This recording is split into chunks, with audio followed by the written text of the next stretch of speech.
미국에서 일하는 애니메이터들의 애니메이션 이야기, 여기는 애니파디입니다.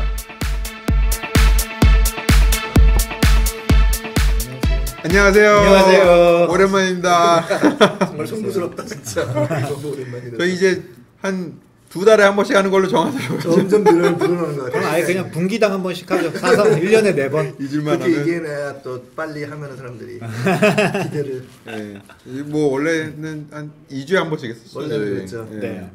송구스럽습니다. 제가 일신상에 변화가 생겨서 뭐 바쁜 일이 있다고 네, 그렇게 도대체 안 나오고 왜 그러세요? 보기 힘들어요. 무슨 제가 일이 있었어요? 저를 하나도 안 닮은 딸을 낳았습니다. 닮았던데 보니까 좀. 아유 형 그런 말씀하지 마세요.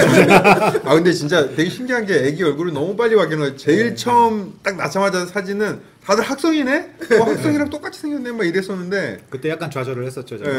근데 진짜 지금 확 바뀌었어요 얼굴이. 네. 되게 신기하더라고요. 네. 어떻게 요새 한 3시간 차요. 또 바뀔 거야.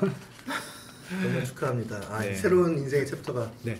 다음에 바뀌는 거는 소년제나 뭐 이렇게 하연수 이렇게 닮아서 바뀌었어요. 섞이지도 않은 피를 왜 원해. 마지막에 바뀌는 게 중요한데 마지막에 도착하는 데가. 마지막에는 만약에 조금 그렇다 그러면 또 강제로 바뀌는 것도 있으니까.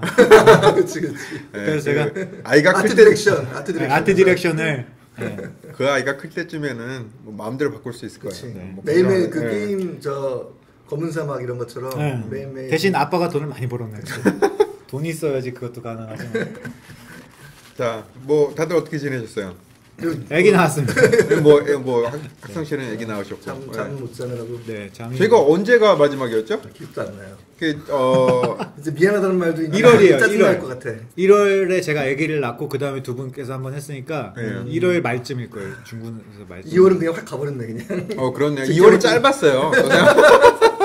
특히 짧아. 잘 모르시는 분들이 있을지 모르는데 2월이 짧죠. 네. 그리고 뭐 문성 씨는 뭐 특별한 거 있으셨어요? 없어요. 요즘에 뭐 그 여름 플랜 짜고 계세요? 예. 지금 여름 그 여행 계획 열심히 짜고 있는데. 어디 가세요? 먼 길을 떠나죠. 어디라고 그 여정 자체가 아 여정이라고 할 만큼 긴. 한 3주 좀 넘게 해서 운전으로 동부로 쫙 크로스컨트리 하는 거. 와, 여러분 아니, 부러우시죠? 미국을요? 3주래요. 휴가가 3주. 편도, 가로로? 어떻게 예전부터 하고 싶었던 거였는데 가족들이랑 같이 이제 중간에 캠핑이랑 뭐 호텔이랑 섞어가면서 와, 옐로우스톤 내셔널 파크 뭐 시카고도 보고 뭐 저기 러시모 마운트 러시모 뭐 이런 거 중간중간에 이제 있는 것들 찾아갔고. 문성 씨 그 지금 캠핑 갈 때 그 차 타고 가시는 거죠? 네, 그럼? 그 제가. 람보르기니? 예. 여기다가 람보르기니 뒤에다가 저기 레카츠 트레일러 달아가지고. 이게 참 문성 씨가 회사를 관두나 그러는 게 아니라 그냥 3주 휴가를 내시고 여행을 간대요. 맞아. 3주 휴가면은 깜짝 놀라실 수도 있겠다. 6개월 전에부터 미리 얘기를 했죠. 지금 어프로브 받으셨어요? 네, 어플을 받았어요. 다행히 지금 이제 막 바빠지고 있는데 회사 저기 스케줄이 한 4월, 5월에면은 그때가 피크로 바쁘고 이제 좀 잦아들 것 같아서. 나도 휴가 내야 되는데. 와, 진짜 재밌겠네요. 재밌는 걱정이 많아. 너무 장거리라서. 장거리도 그렇고 중간에 날씨가 추운 것도 있고 엄청 더운 것도 있고 막 그렇기 때문에. 오픈카라 추울 수도 있겠다, 진짜. 그러니까 다 람보르기니네 그때 약속. 그죠. 제가 람보르기니. 다 람보르기니 팬이구나 우리. 제 차 팔면 람보르기니 바퀴 하나 정도 나올 거예요. 근데 누가 무슨 리뷰 봤더니 람보르기니인가 뭐 하여간 그 세라믹 캘리퍼 브레이크 그거 한 2천만 원 한대요. 그거 캘리퍼. 내 차보다 비싸. 이건 람보르기니 아니지만 지난번에 어떤 지인의 지인이 한국에서 왔는데 한국에서 포르쉐를 모시나 봐요. 근데 여기서 보니까 타이어가 정말 싸다면서 타이어 4개를 사고 들어갔다면서 그 비행기가 이렇게 싣고 들어가도 한국에서 사는 거보다 여기서는 싸대. 와, 화물로? 대단하다. 아니다. 그런 걱정이 없어서 정말 다행이에요. 그러니까요. 아유, 바퀴값 엉망장. 그냥 사는 거죠. 안 갈고도 살 것 같아, 내 차는. 네, 저는 뭐 특별한 거 없었고요. 그냥 뭐 얼마 전에 타오라고 그 샌프란시스코에서 동쪽으로 한 2시간 거리. 레이크 타호. 네, 레이크 타호를 한 샌프란시스코에서 동쪽으로 한 2시간 거리 그 정도쯤에 있는데 전 너무 좋았어요. 여기서 8시간 걸리잖아요. 저는 그 세크라멘토까지 비행기 타고 가고 거기서 이 친구가 픽업을 해서 같이 이제 타오를 갔는데 비행기 수 있는 친구. 저 와이프의 그 베스트 프렌드의 남편이 이제 같이 이제 모여서 와이프가 정이라고요? 삐 소리. 컷. 네. 뭐 아무튼 그래서 이제 타고 갔었는데 거기는 밑에서 조금만 눈이 오면 아예 그냥 스키장을 닫아버리더라고요. 못 올라가니까 아예. 위에는 거의 한 두세 배로 분대요. 아. 눈보라가 밑에 눈이 이렇게 보슬보슬 이렇게 떨어지면 그리고 바람이 살랑살랑 불면 위에는 한 두세 배 불어서 그냥 못 들어가게 아예 막아버린다고. 이번에 얼마 전에 맘모스 그 레이크타워보다 좀 아래쪽에 있는 맘모스 스키장에서 눈사태가 나갖고 막 사람들 묻히고 그랬대요. 다행히 진짜요? 죽은 사람 없다는데 구조대가 갖고 손을 막 파가지고 사람 꺼내고. 아 진짜요? 하긴 그럴만한 것 같아요. 거기는 저 안쪽으로 가면 거기도 이렇게 슬로프가 있는데 슬로프랑 슬로프 사이에 이렇게 나무들 있고 막 이런 데 있잖아요. 거기 그냥 사람들 막 내려오더라고요. 근데 거기에 어디 보면은 너머에 있어서 아예 잘 안 보이는 데가 있어요. 그런 데 같은 경우는 진짜 눈사태가 나도 어때요? 한국 스키장하고 비교해서 말씀해 주세요. 한국 스키장은 일단 뭐 여기도 스키장 따라 다른데 여기 가까이 있는 그 스키장 두 군데가 있잖아요. 거기는 한국 스키장이랑 특별히 다를 게 없는 게 눈이 잘 안 와, 생각보다 많이 안 와서 그 인공 눈을 뿌려서 이렇게 바닥을 다져요. 근데 제가 간 데는 그 눈이 되게 많이 와갖고 거기 진짜 눈 진짜 많이 부드러운 눈. 그래서 첫날은 눈이 안 왔는데도 이미 전에 왔던 눈들이 이제 제대로 쌓여 있었고 두 번째 갔을 때 반 닫았거든요. 근데 이제 나머지 그 밑에 있는 부분 거기 눈이 너무 좋아 그래갖고 넘어져도 안 아프고 스키 타면 이렇게 쫙 코너 돌면 이렇게 눈이 확 진짜 그래요. 예, 진짜 그래요. 그리고 한 번은 해가 쨍 난 적이 있었는데 사람들 그냥 상의 탈의하고 하더라고요. 몸이 좋아야 넘어지지 않겠다 알 수 있다. 너무 재밌어요. 자신감. 예전에 한국에서 그런 그 뮤직비디오 보면 외국 애들 이렇게 산에 그 추운 데서 타는데 반팔 입고 타고 막 이러잖아요. 그게 되게 신기했는데 가서 막상 보니까 뮤직비디오가 아니라 그거 말씀하신 거 아니에요? 노래방 가면 나오는 거. 거기 나오는 영상. 창피해 몇 년도 있고. 딱 걸렸어. 자, 다들 이렇게 잘 지냈고요. 갑자기 무말을 갑자기 정리하시네. 정리해버리네. 자 이렇게 뭐 근황 얘기 한번 해봤고요. 저희가 오늘은 문성 씨께서 준비하신 영생. 우리 미생 저희 기억하실런지 모르겠지만 좀 됐긴 했지만 미생, 영생 두 가지 그 코너를 준비했었어요. 그래서 학성 씨가 전에 영생을 한번 했었죠. 영생을 한번 했었고 그리고 요번에 이제 제가 하나 준비했습니다. 또 그 다음에 또 미생도 한번 했었죠. 그랬던 것 같아요. 네, 레스토랑. 네, 레스토랑 한번 했었고 했고. 그다음에 이제 다시 저 와이프한테 아내한테 되게 혼났어요. 왜요? 아니 무슨 요즘에 한국이 얼마나 좋은 데가 많고 레스토랑 서양식 이런 거 되게 많이 아는데 뭐 그거를 무슨 노하우라고 우리는 옛날 사람들이니까 민망하더라고요. 뭐 사실 주변에 모르는 사람 많더라고요. 네, 뭐 저도 뭐 그런 비슷한 경험이 있고 이게 모르는 분들을 위한 거지 아시는 분들은 그냥 그런 일이 아시는 분들은 그냥 귀엽게 들어주세요. 귀엽게 봐주세요 저희를. 네, 오늘 또 준비하신 건 뭐죠? 영생. 제가 오늘 준비한 영어 표현은 이거는 이제 애니메이션 일을 하면서 많이 들을 직장 영어. 네. 이런 거는 정말 알아두시면 좋아요. Hitting the wall. Hitting the wall.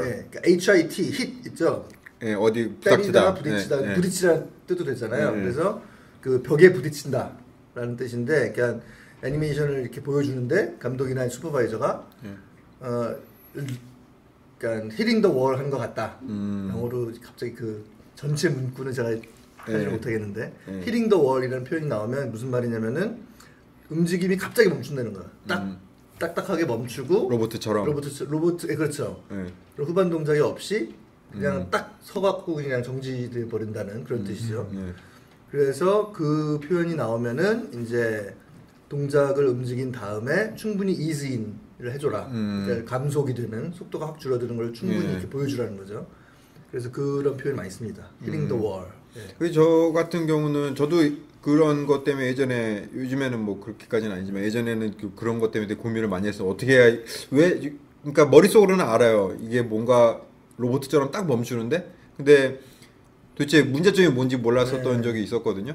근데 그런 거를 이제 이지인이 주된 이유인가요? 그렇죠. 이지인. 그렇죠. 충분히 그러니까 그 메인 동작의 속도에 따라서 얼마나 빠르냐, 얼마나 무거우냐 이런 거에 따라서 거기에 적합한 이즈인을 충분히 줘야 되는데 그게 부족하고 갑자기 정지돼 버리면은 이제 속도가 갑자기 확 줄어서 거의 정지 상태로 가면은 그런 느낌이 나는 거니까. 이즈인이 그러면 이제 감속을 얘기하시는 그렇죠. 거죠. 그럼 그런 건 어떻게 돼요? 뭐 예를 들어서 그렇게 되게 디테일하게 이제 애니메이션 공부 처음에 할 때 보면 이렇게 책 같은 거 보면 몸의 각 부위가 뭐 순차적으로 이렇게 도착을 해야 된다. 어느 원하는 그 포즈로 뭐 그런 얘기 하잖아요. 그런 것도 그 힐링 더 월 그거는 오버래핑에 더 가깝죠. 오버래핑 액션 그 저기 뭐 12법칙에 대한 그런 용어로 얘기하자면 몸의 각 부분이 따로따로 시작해서 따로따로 끝난다 이거는. 근데 사실 오버래핑이 충분하면 이렇게 멈출 때 부드럽게 멈추기 때문에 그 힐링 더 월 하는 그런 느낌에서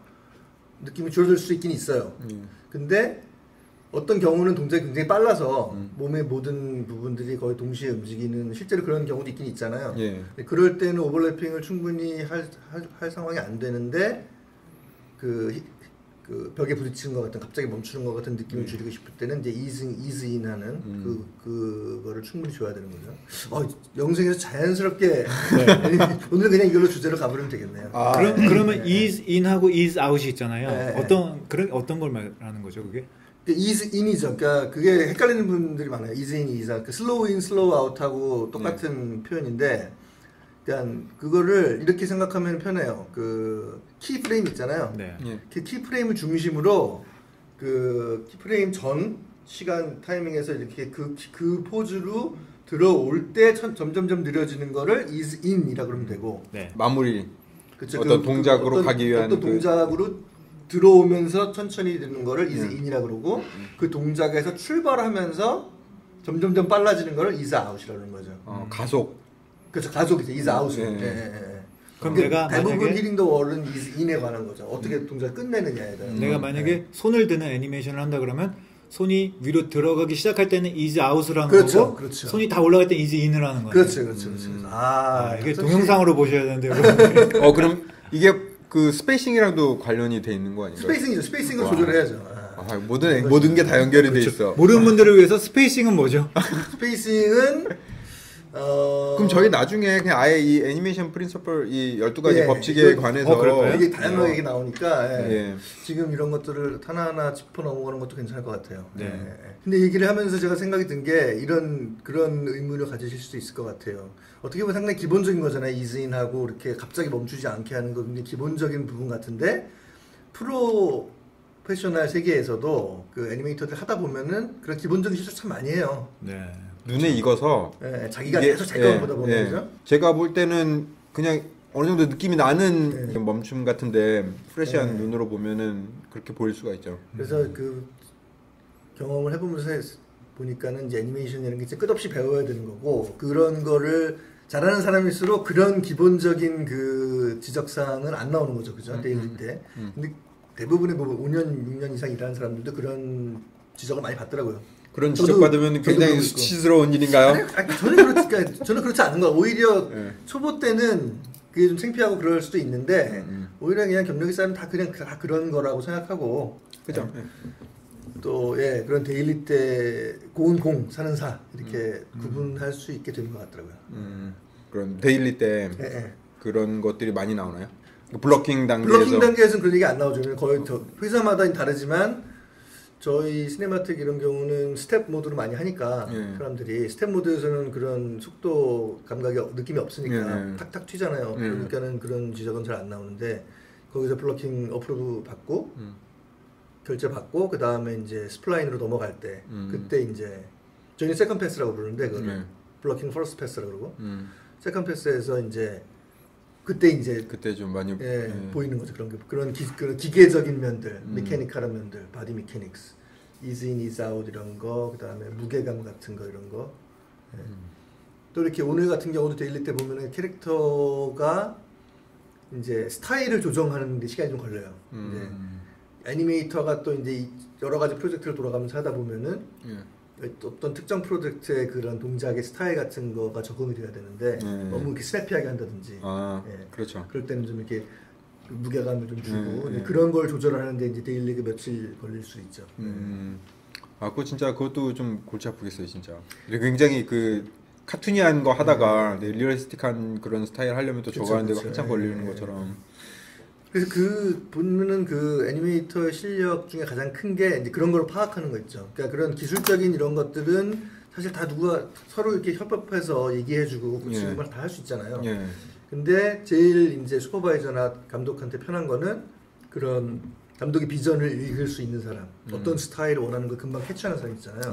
네, 그런 게 참 같이 일하기 되게 좋은 것 같더라고요. 우리 지금 애니메이션 스타일 얘기하다가 제가 갑자기 생각난 질문인데 항상 궁금했던 건데 오버래핑하고 팔로우 스루하고 세컨더리 애니메이션 이게 다 이제 나중에 우리가 할 12가지 애니메이션 법칙에 다 나오는 거지만 그쵸, 오늘 간단하게 제가 너무너무 궁금해서 네. 오버래핑이나 팔로우 스루나 세컨더리 애니메이션은 다 비슷한 말 같은데 어떻게 차이가 있는 건가요?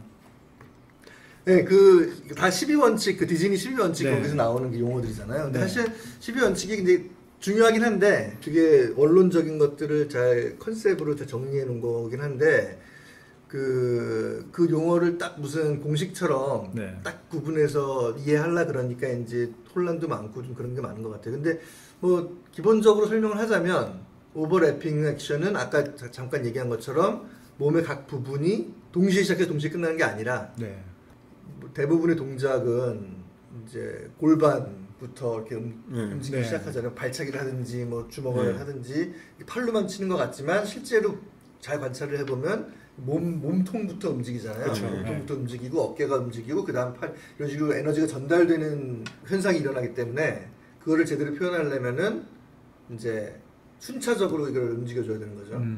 그래 그거를 이제 정리한 개념이 오버래핑 액션이고 그건 이제 단순히 캐릭터나 이런 몸 동작 이런 것뿐만 아니라 뭐 깃발이 흔들린다든지 이런 물리적 동작, 부드러운 물체나 조인트, 관절이로 연결되어 있는 이런 물체들은 항상 그 힘이 전달되는 시간이 있기 때문에 그 메인 힘의 소스에서 끄트머리로 갈 때까지 전달되는 에너지가 전달되는 시간이 있기 때문에 그게 순차적으로 이렇게 이루어져야 이 부드러운 동작이 나오는 거죠. 예전에 그 아까 방금 문성 씨가 말씀하신 것처럼 어떤 애니메이션이 시작할 때는 특히나 이제 인체 같은 경우는 제일 먼저 움직여야 될 게 이제 가장 중심이 되는 그 골반, 그 가장 코어 그 부분이 먼저 움직이고 굳이 이제 거기서부터 이제 따지기 시작하면 몸이 제일 그 부분이 제일 먼저 움직이고 그 부분에서 가장 먼 거, 예를 들어 손가락, 그렇죠, 손끝은, 뭐 머리 끝, 그러니까 세컨드리 애니메이션까지 따지자면 머리카락 끝, 뭐 거기가 이제 가장 마지막으로 출발을 해서 도착할 때도 중심이 가장 먼저 자기가 원하는 그 목표 지점에 도착한 다음에 손가락이 제일 마지막에 도착하고 손가락과 그 머리카락 끝 부분. 그래서 이제 가장 중심에서 이제 순차적으로 점점 도착 시간이 달라지는 그거를 아마 제가 이게 이런 용어나 이런 거 익숙지가 않아서 제가 정확한 방금 전에 세컨더리 애니메이션을 머리카락을 갖고 말씀하셨는데 세컨더리 애니메이션은 어떻게 이해하면 되나요? 이게 세컨더리 12원칙에서는 세컨더리 액션이라고 나오거든요. 근데 이게 가장 많이 아마 헷갈려하는 사람들이 이렇게 인터넷에서 찾아보거나 그러면 가장 많이 헷갈려하는 용어 중에 하나예요. 제가 보기에는 두 가지로 크게 정리할 수가 있는데 세컨더리 액션의 첫 번째, 그러니까 그 디즈니 그 책에 그 일루전 오브 라이프에 있는 원래 내용은 제가 생각하기에는 그 어떤 기계적인 그 동작에 대한 얘기가 아니라 캐릭터가 예를 들어서 얘기를 하잖아요. 말하고 있는 장면이 있잖아요.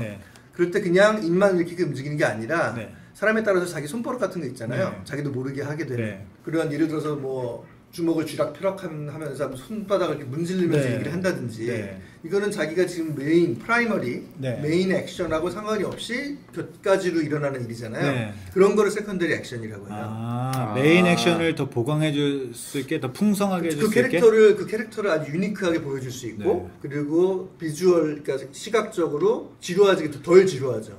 뭔가 다른 일이 이렇게 벌어지고 있으니까 그 캐릭터를 근데 이제 그런 비주얼 시각적인 그 자극보다는 그 캐릭터를 좀 더 설명하는데 구체적이고 독특하게 보여줄 수 있는 좋은 방법 중에 하나인 것 같아요. 세컨더리 액션이. 근데 또 다르게 이해하는 경우가 하나는 이것도 그 책에 있는 거를 읽다 보면 이제 그렇게 해석할 수 있는데 또 하나의 해석은 아까 말한 것처럼 머리카락, 뭐 망토 이렇게 몸에 붙어 있는 것들 있잖아요. 메인 액션은 프라이머리 액션은 뭐 뛰어가는 건데 그 캐릭터 뛰어가는 거에 붙어 있는 뭐 아래 액세서리나 망토나 옷자락 같은 게 나름대로 자기 스스로 흔들리잖아요. 그 메인 액션에 의해서 그런 거를 세컨더리 액션이라고 또 하기도 해요. 둘 다 틀린 건 아닌데 둘 다 그냥 포괄적으로 그냥 같이 둘 다 틀린 건 아닌데 이렇게 불러도 저렇게 불러도 되긴 하는데 많은 사람들이 방금 말한 그 망토가 흔들리거나 이런 걸 세컨더리 액션이라고 많이 보는데 제 생각엔 더 중요한 왜냐면 그 망토 흔들리고 이런 건 오버래핑이나 팔로우트루로 그냥 다 커버할 수 있거든요. 그죠? 근데 굳이 따로 컨셉으로 만들어서 이해하는 그 아이템이 되려면은 첫 번째 게 좀 더. 근데 어떻게 보면 크게 보면 망토가 흔들리는 것도 어차피 프라이머리 액션을 보강해 주는 게 되니까 그렇죠. 그렇게 이해할 수. 비슷한 그래서 이제 헷갈리는 것 같아요. 그렇게 망토가 흔들리는 걸 테크아트에서는 시뮬레이션이라고. 우리는 아주 편하게 해줘. 시뮬레이션이라고 그래요. 시뮬레이션. 예전에 그 갑자기 생각나는데 그 갱스 오브 뉴욕이라는 영화에 보면 다니엘 데이루스가 그 식당에서 상원의원이었나 그런 사람들이 얘기하는 씬이 있어요. 거기에서 이제 그 사람이 그 프라이팬에다가 그 스테이크를 구우면서 그 긴 칼 같은 포크 그걸 갖고 이렇게 스테이크를 칙칙 구우면서 얘기할 때 그런 나오는 손 그 칼을 들고 하는 손 동작이 있거든요. 그게 저는 되게 인상 깊게 봤어요. 그 당시에 한번 시간 되시면 한번 찾아보세요. 되게 재밌는 영화인데 거기서 나오는 그런 손 동작이 장면이 약간 공포감을 주는 그건데 거기서 만약에 그 사람이 눈만 이렇게 막 부라리면서 얘기를 했으면 좀 덜했을 거예요. 근데 거기서 그 칼을 눈앞에서 이렇게 흔들면서 얘기를 하니까 되게 더 상징적인 그 사람을 더 표현해주는 그런 동작이 되더라고요. 애니메이터들이 그런 거를 자기 샷에서 특별히 스토리보드에 그런 게 없다 하더라도 애니메이터들이 스스로 그걸 생각해내는 경우도 있어요. 실제로 작업하다 보면. 그러면 이제 그 한 감독이 그걸 좋아하게 되면은 그게 다른 샷으로 되게 퍼져 나가는 거죠. 그 캐릭터가 그러니까 작업 중에 그렇게 캐릭터가 잡혀 나가는 경우도 있어요. 미리 대본이나 스토리보드에는 그런 캐릭터의 그런 성격이 없더라도 애니메이터가 그거를 이렇게 추가적으로 할 수 있는 그 기여할 수 있는 부분이 애니메이터의 역량이네요. 그런 그렇죠. 애니메이터 캐릭터를 더 풍성하게 그렇죠. 보람이 있는 창조의 한 역할을 하는 거죠. 애니메이터가. 그리고 팔로우트루는 이제 이것도 메인 액션과 이건 후반 액션이라고 하면은 이해가 좀 편할 텐데 예를 들어서 골프를 치거나 골프 스윙을 하거나 야구 스윙을 하면 이해하기 쉽게 하면 키포즈는 일단 엔티시페이션이 하나 있을 거고요. 이렇게 준비하는 동작이 있어야 될 거고 그 다음에 공을 딱 때리는 동작이 있잖아요. 공을 때리는 순간이 이 채로 공을 때린다는 이 스토리텔링을 하니까 키포즈가 되는데 실제로 사람들이 하는 걸 보면 그렇게 속도를 빠르게 확 내갖고 친 다음에 딱 멈추는 사람 없잖아요. 아까 말한 히딩 더 월. 딱 히트 더 월 해서 멈추는 원하면 그렇게 할 수 있겠지만 그렇게 자연스럽게 하면 그렇게 안 되잖아요. 이상하죠. 그렇게. 그 스윙이 확 지나가갖고 이렇게 후반 스윙이 일어나잖아요. 지나가는. 그 부분을 이제 팔로우트루라고 하죠. 근데 팔로우트루 굉장히 중요한 게 그 메인 액션이 얼마나 자연스러워 보이냐는 이 팔로우트루를 얼마나 적합하게 주느냐.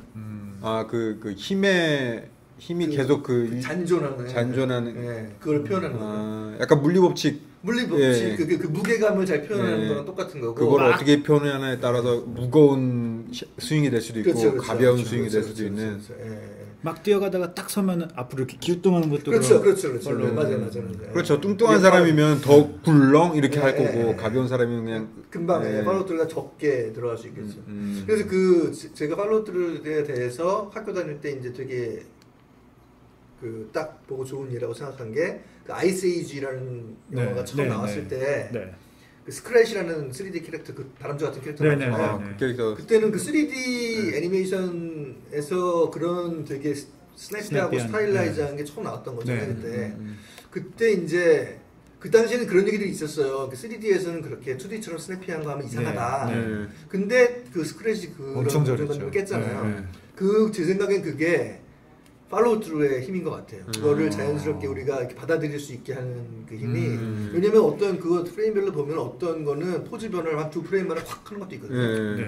근데도 아까 말한 그 히딩 더 월 하는 그런 느낌이 안 나고 어느 정도 자연스럽게 느껴지는 게 팔로우트루를 뒷부분에 얼마나 주느냐 어떤 스타일을 주느냐 그거에 따라서 그 메인 프라이머리 액션이 아무리 빠르거나 아무리 느리거나 하더라도 팔로우트루를 적합하게 잘 주면 그게 이제 잘 먹혀 들어갈 수 있다는 거죠. 저 예전에 학교 다닐 때 그런 스타일 애니메이션 되게 좋아하는 친구가 몇 명 있었어요. 그래서 너무 스냅피한 거예요. 그래서 거의 포즈 투 포즈 같은 그런 식으로 하는데 그거 너무 과하면 진짜 없어 보여요. 이 애니메이션이 너무 그리고 저희 교수님이 그걸 되게 싫어했어요. 되게 예전 분이신데다가 플러스 너무 이제 그 테크니컬한 면만 딱 그 생각을 해서 그러니까 실제로 그 중간에 그런 더 애니메이션을 풍성하게 해주는 그런 애니메이션 거의 없고 그 말씀하신 대로 진짜 한두 프레임 만에 그 동작이 확 바뀌잖아요. 그러니까 거의 포즈 이런 식으로 이제 애니메이션이 되니까 맞아요. 되게 싫어하시더라고요. 그렇게 짧은 시간에 그렇게 움직인다는 거는 그 사이사이 한 프레임을 디자인해야 되는 거거든요. 왜냐면 그 안에서도 우리가 스타일라이즈 하면서 그걸 빠르게 했지만 그 안에서도 오버래핑이나 그런 실제 물리적인 현상이 작용을 해야 되는데 그 학생들 그런 약간 하다만 듯한 빠르기만 한 어설픈 그 스냅피한 애니메이션을 보면 중간은 그냥 건드리지도 않아요. 맞아요. 그냥 포즈 투 포즈 탁탁탁 기계적으로. 그러니까 이게 딱 그거잖아요. 피카소가 그렇게 그림을 그릴 수 있는 건 그만한 그 베이스가 펀더멘탈이 강하게 모든 드로잉을 다 섭렵하시는 거잖아요. 그러니까 그렇게 스냅피한 걸 하려면 기본적으로 다 어느 정도의 레벨의 이상이 올라간 그 지식을 갖고 그거를 한두 프레임 만에 움직여도 그렇죠. 그런 보기 좋은 애니메이션이 나오는데 그런 거 베이스 없이 그냥 겉모습만 따라하려고 그러면 굉장히 좀 어설프. 진짜 보면 이거 진짜 어설프다. 막 느낌이 다 와요, 그죠? 정확하게 무슨 그 애니메이션인지는 모르겠지만 그런 이제 약간 저예산 그런 거 보면 그렇게 애니메이션하는 것들이 꽤 많이 있거든요. 아이스에이지 딱 나오고 나서 그런 거 엄청 많이 나왔죠. 학생들 작품 장난 아니어서 사람들 그거 되게 많이 따라했었거든요. 매트릭스 나오고 나서 이렇게 카메라 계속 나오듯이 학생들뿐만 아니라 메이저 회사들도 많이 그런 거를 시도했잖아요. 그게 새로운 지평을 열어준 거죠. 그냥 개인적으로는 양산으로 하기엔 되게 좋은 거 같은 게 시간이 오래 안 걸리잖아요, 진짜. 그리고 보는 사람이 어린 친구들이면 잘 몰라요, 또.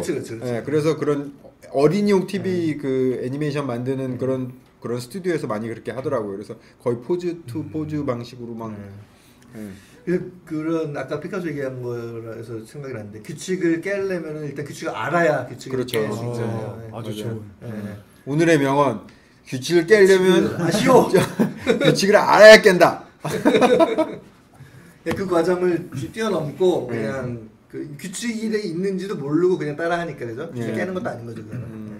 그럼 저희 뭐 오늘 이 얘기 애니메이션 12법칙 중에 몇 가지 벌써 얘기했네요. 아주 풍성한데요. 원래 이거를 다음번에 이렇게 쭉 얘기할까라는 계획은 없었는데 이걸 계기로 해서 다음에 나머지를 해보면 좋을 것 같아요.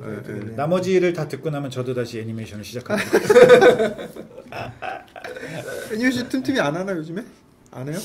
제가 얼마 전 했었는데 이 얘기도 참 한번 해야 돼. 마야를 사용하잖아요 우리가. 근데 마야는 일부러 그러는 것 같아. 새로운 버전이 나오면은 메뉴를 막 바꿔놔요. 진짜 짜증나 그거. 제가 애니메이션을 한 4년 전쯤 하다가 지금 처음 한 건데 내가 쓰던 툴이 어딘지 모르겠는 거예요. 너무.